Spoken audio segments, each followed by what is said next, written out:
ఉన్నాయా లేదా ఏమీ లేకుండా అక్కడ ఫుట్ ప్రింట్స్, హ్యాండ్ ప్రింట్స్ అన్ని క్లీన్ చేసి పడేశారు. పులివెందుల జెడ్పీటీసీ ఉప ఎన్నికల సందర్భంగా 3 చెక్పోస్టులు ఏర్పాటు చేశామన్నారు డీఎస్పీ మురళీ నాయక్. గ్రామాల పరిధిలో మరో 6 చెక్పోస్టుల భద్రత ఏర్పాటు చేశామన్నారు. ఇక పోలీసులకు సమాచారం ఇవ్వకుండా ఎన్నికల ప్రచారం నిర్వహించడం వల్లే నల్లగొండూరు వారిపల్లిలో ఘర్షణ జరిగిందన్నారు.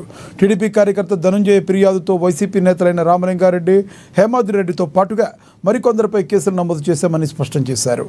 ఇక వైసీపీ నేత రామలింగారెడ్డి ఫిర్యాదుతో టీడీపీ నేతలపై కేసు నమోదు చేసినట్లు డీఎస్పీ వెల్లడించారు. మరో ఘటన జరగకుండా గట్టి బందోబస్తు ఏర్పాటు చేశామన్నారు. పార్టీల అభ్యర్థుల ప్రచారంలో పోలీసు భద్రత కల్పిస్తున్నామన్నారు డీఎస్పీ మురళీ నాయక్.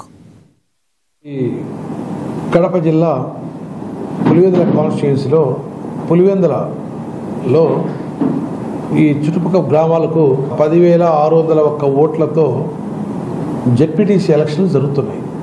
ఈ జెడ్పీటీసీ ఎలక్షన్స్ జరిగేటువంటి సందర్భంలో 11 మంది మనకు ప్రధాన పార్టీలతో పాటు ఇండిపెండెంట్స్ కూడా పోటీ చేసి బరిలో ఉన్నారు.